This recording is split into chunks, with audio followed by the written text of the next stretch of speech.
painful, isn't it? Let's try something more cheerful.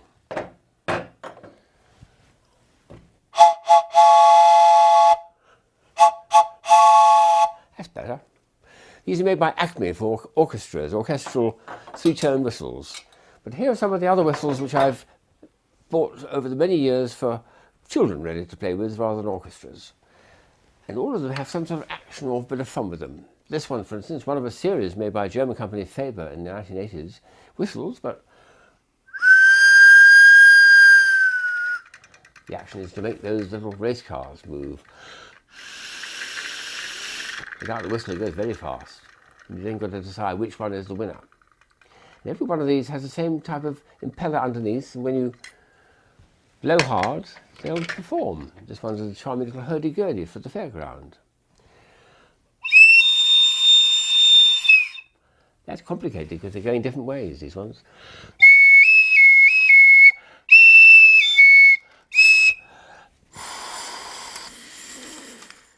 So lots of little bit of play.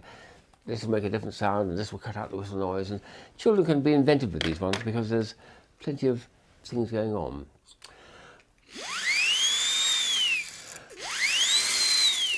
That's different. There's no whistle there, it's just one of the little sirens. This one's a siren as well, I think. It's caught. It's supposed to be a fire engine, I think, trying to rush to a fire. And here's someone on the top trying to escape the fire.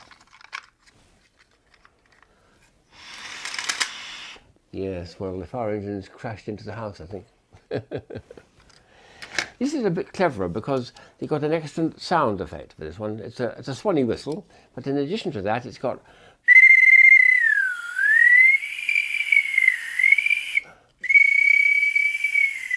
a warbling effect. Because a tiny bit of plastic here makes the bird's beak open and close, but down here it's making a tiny little diaphragm going up and down in front of the sharp edge to the whistle, and the effect is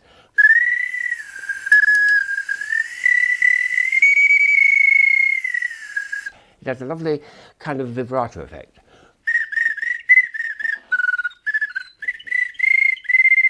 Well, there we are. Here's another design altogether, and it's a little spaceship. And when you blow this, again, there's several things you can do with it.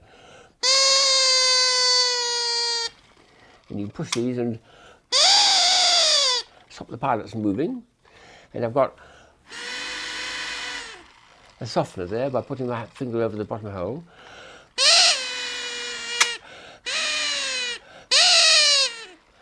So the children can imagine themselves into the space age while they're giving their exercises to their lungs. Back to the first design, the German one, which has a little train set.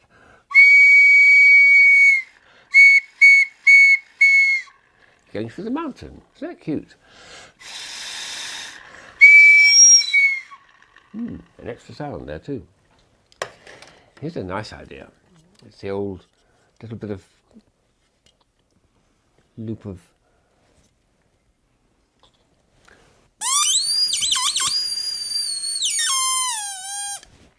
wool carried up by the air current, and then it goes quite high. Simpler animation would be a steamboat, and as you're whistling it makes the paddles turn round.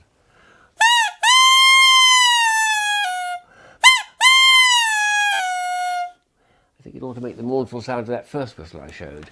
And then a cock crowing, and here's again its little animation in the middle of the body.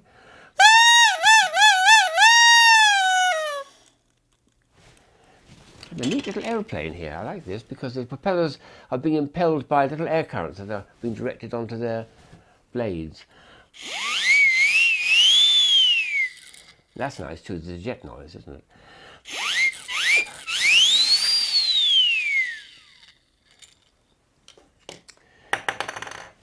Very odd idea here. People can make whistles with their hands, etc., but I can't do that. That won't whistle, but this finger here will. Yes, it whistles. It's a joke finger, of course. And a friend of mine, Mark Setter Descartes, invented it all those years ago. I found the right finger that whistles. Then there's an extraordinary little one here, which is a sweet. Put in your mouth. Quite nice, but then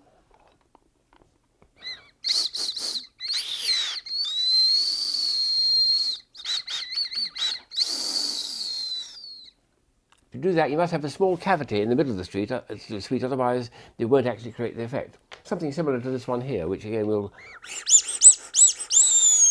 fit onto a balloon and make a whistling sound. And then these ones here are made by Palumbo in Italy, and they all have little cute actions, but they're meant to be attached to balloons. For instance, this one makes a lovely duck squawk. Very loud. This one's a siren.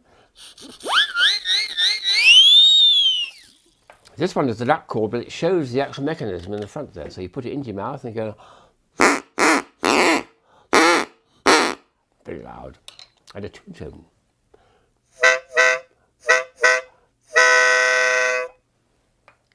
And going back to the beginning, the Acme siren also had a duck call. But in addition to that, if you add a little slider, you'll get slightly different tones.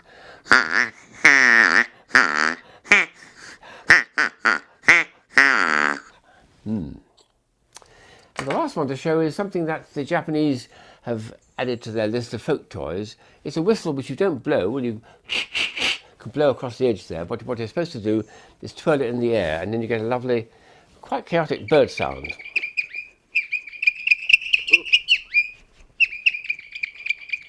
Very nice, and very realistic action, very realistic sound. So there's a lot of whistles out there, and I'm still collecting them and still finding new ones. We'll see what this year produces. Whistles.